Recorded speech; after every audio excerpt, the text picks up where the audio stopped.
Thank you, Greg. Thank you for your thoughts on how the evolution of federalism is leading to renewed importance of integration of the local communities, public, private, at all different levels.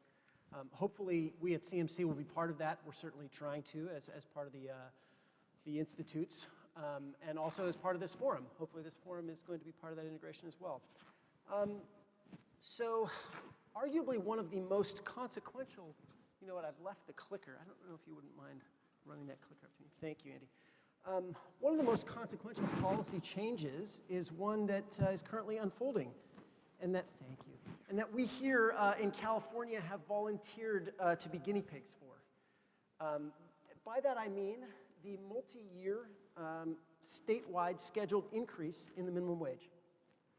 So as many of you are aware, on April 4th, 2016, Governor Brown signed into law a bill amending the labor code. And as a result, the statewide minimum wage is going to rise to $15 an hour by 2023, after which it will be indexed to inflation. So there's going to be some modest variation. There's modest variation across geography. LA County has decided to go up faster than the rest of the state. There's modest variation across businesses. Small businesses get a year of essentially grace period. And so hence the multiple lines. But you know, there are other states and areas as well, and I've put as little circles. Washington and Oregon, for instance, are going up to $13.50 at different time schedules. Arizona, Colorado, and Maine are going up over $11. And then DC and New York City have actually also targeted $15, but will get there even faster than California. So this isn't the only recent increase in the minimum wages, right? The state passed increases from $8 to $10 between 2014 and 2016. But the magnitude is relatively unprecedented. And so lots of economists believe that carefully crafted minimum wages can help you achieve social goals, lowering inequality, maybe improving living standards for those at the bottom, and lowering poverty. And that maybe it's worth the trade-off that usually comes for efficiency whenever you interfere with the price mechanism. But there's a lot of unrest and unease amongst economists who aren't sure whether this unprecedentedly large increase will follow the past experience of more modest increases. Right? So there's a lot more that could be said about existing research in this area, but and subject to your level of interest, and again, please give us feedback both in the next segment and in your yellow forms. Subject to your level of interest, we may indeed hold a conference in the future dedicated to this topic. But for the moment, we have some on-the-ground expertise. We have two prominent California business executives who've been thinking and writing about this topic from their perspective of running a business in this state. So I would like to welcome first to the podium Tom Manzo. Tom is president of Timely Prefinished Steel Door Frames, a manufacturing company in the Pacoima neighborhood of Los Angeles with almost 200 employees. Mr. Manzo is also the co-founder and president. Mr. Manzo is also the president of the co-founder and president of the California Business and Industrial Alliance, which promotes the interests of California-owned small and mid-sized businesses and the people they employ. Mr. Manzo is part of a team at the Alliance of Experienced California Business Owners and Communicators committed to creating a regulatory environment that fosters new businesses. He's written extensively. He's a tireless communicator on these issues. He's written for the Orange County Register, the Sacramento Bee, Fox and Hounds, a number of other publications. Right? So please welcome Mr. Tom Manzo.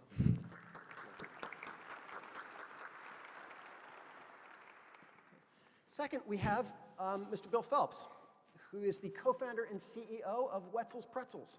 He's worked in the food services industry for more than 3 decades, including positions with the Carnation Company, Superior Brands, and Nestle. He founded, Wetzel's Pretzels was founded in 1994 by Mr. Phelps and Rick Wetzel. Welcome. Thank you. It's now a chain with more than 300 stores in 30 states and 8 countries. In 2012, Mr. Wetzel co-invested with Rick and Elise. Actually, he and his wife Elise invested in the fast-fired pizza business. This is Blaze fast-fired pizza. And that now has more than 240 restaurants. And I would personally note that just last week, our Claremont location hosted a fundraiser for my daughter's school. and it was excellent. Thank you very much. So please welcome Mr. Bill Phelps.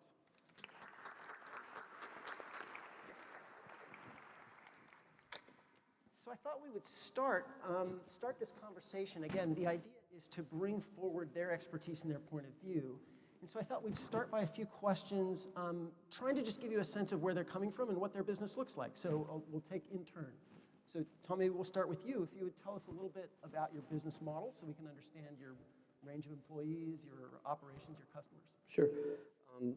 Timely Industries is a manufacturer of prefinished steel door frames.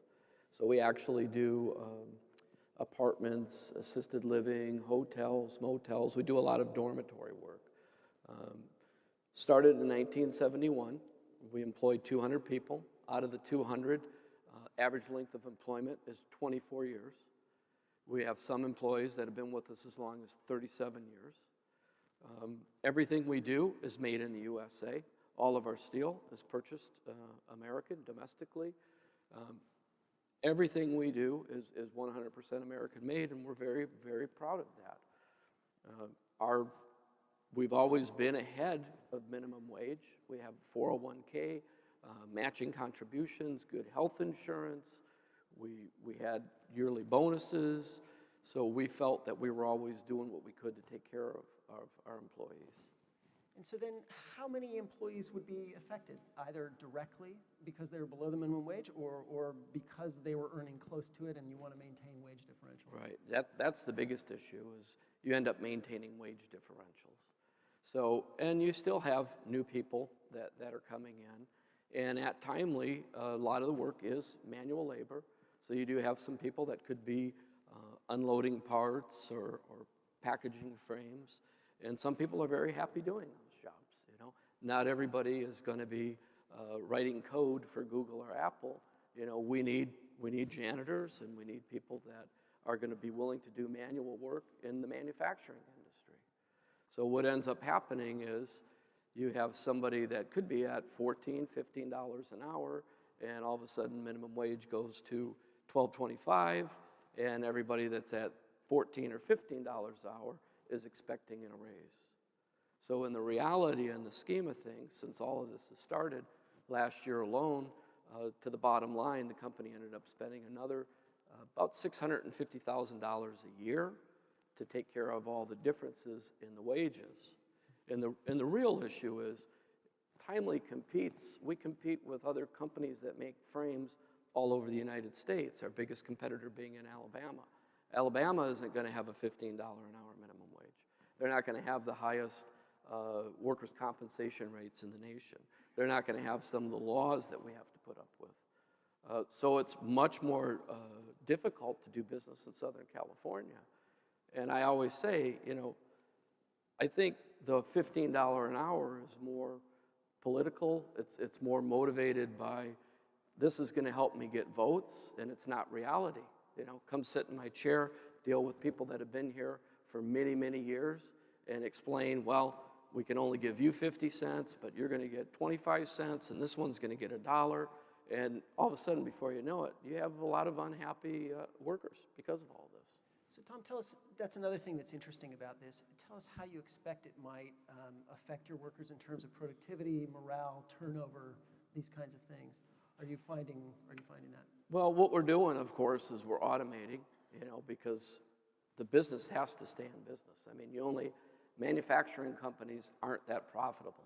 You know, we're not a billion-dollar corporation. We're not Google, we're not Apple, we're not Wetzel's Pretzels. You know, we don't have multiple locations and thousands of employees. So it makes it very, very difficult.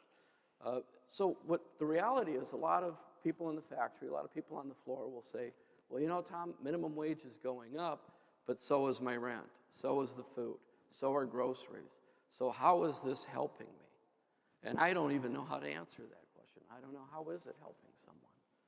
So I don't think it's helping at all. And as a matter of fact, we would let a lot of people work overtime, sometimes past 10 hours. And, you know, we're limiting the overtime. Why are we doing that? Because of the increase in payroll. So maybe you can tell me more, and again, don't worry, Bill, we'll turn to you and get your take on these as well. But Tom, maybe you can tell us more about that, the other kinds of decisions that you're making in order to respond to this change in minimum wages, right? We heard you talk about maintaining price differentials. We heard you talk a little bit about morale. Do you have a sense of, is it changing the mix of workers that you're hiring, the hours that you can offer, the benefits that you can offer? Are there other adjustments that you're making? Yeah, there's a lot of adjustments that are being made. And I think what a lot of people don't understand, if I'm working a restaurant, I own a restaurant, say I own Wetzel's Pretzels, and my pretzels, $2 or $3, and I have a 20% price increase, maybe we can pass it on. Maybe that's not as bad. But we sell door frames. We compete with other manufacturers in the United States. We compete with China. And, a job like this one, say we're doing a dormitory for this college, it could take a year and a half for it to really come through. We quoted the job. We're not going to be able to say, well, we need to raise our price because we're increasing minimum wage. It doesn't happen. It's very competitive. So we're not allowed to raise prices. We can't. If we do, we'll be out of business. That's the biggest disadvantage that we have. So you can't pass it along to consumers, and so that ends up, it hits your bottom line? It's our bottom line. Okay. It's business to business. And eventually, there is going to be no bottom line. Eventually, there's no bottom line, there's no business. Okay, great. Thanks. Okay, Bill, maybe we'll turn to you and get some of the same information just from your standpoint. What do you see? What's your business model? Just give us a basics. Our business model, Wetzel's Pretzels, is primarily a franchise business. So we go from mom and pops owning 1 and 2 restaurants to people owning 30 of these locations. It's a very profitable model. It works. It's a fun business to run. And my history is a little different.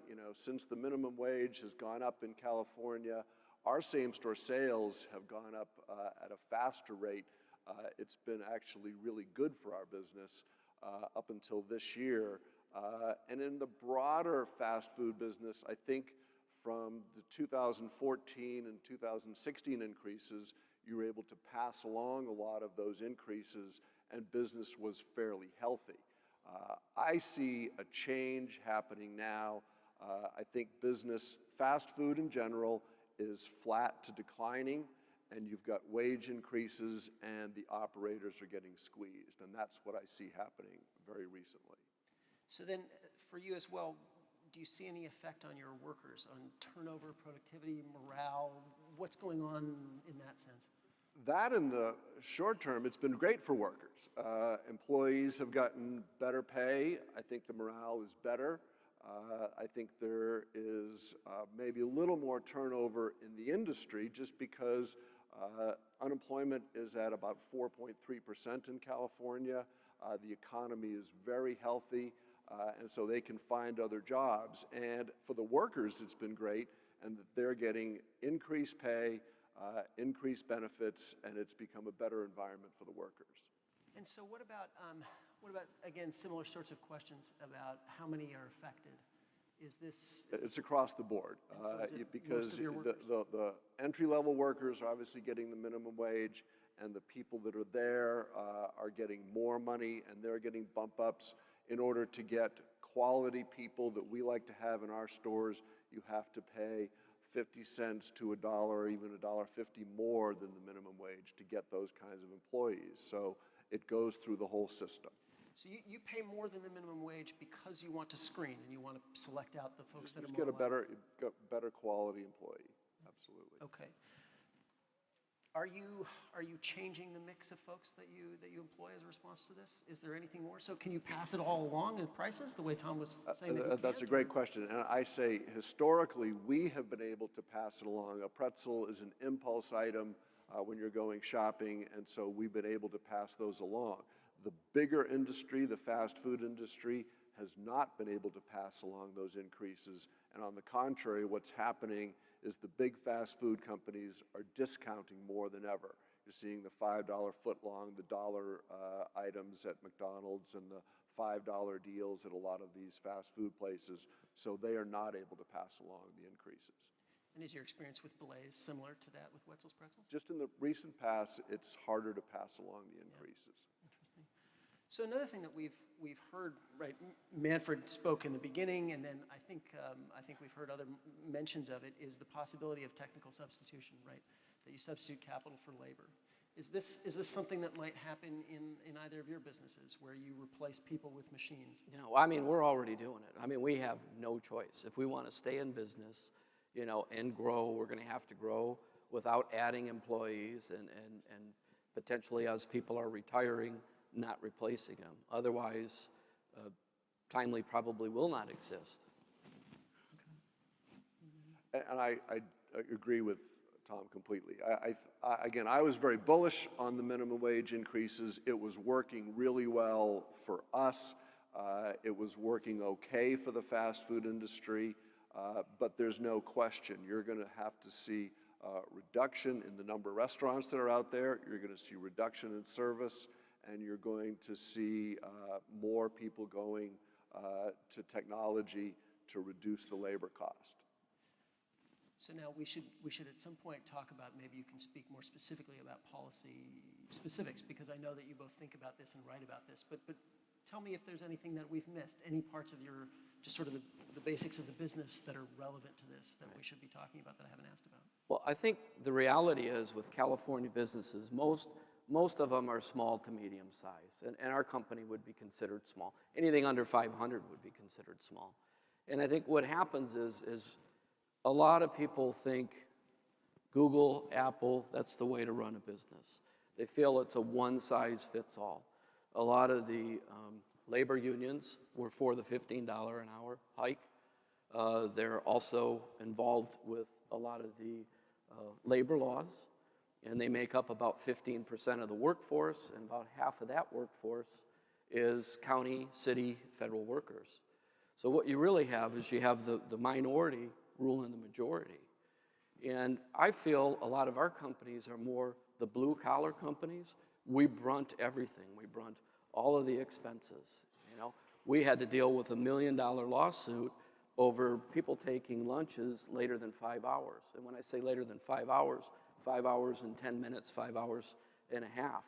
And why do we have to do that? Because there's a 1,060-page labor law digest that tells you, hey, you need to do this.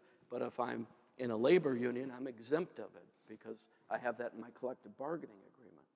So I think we're trying to do a one-size-fits-all. We're trying to do things that make people feel good, but in reality, it's hurting a lot of businesses. If you look at some of the restaurants, even in the San Francisco area, they did a study. The 4- and 5-star restaurants are going to be fine. Affluent people can afford to pay extra money. Who's getting hurt? The 2-star, the 3-star, the 1.5-star restaurants, those guys are closing, they're going out of business. So something needs to change. You can't, you know, have that big of an increase and not expect it to hurt a lot of businesses. Right.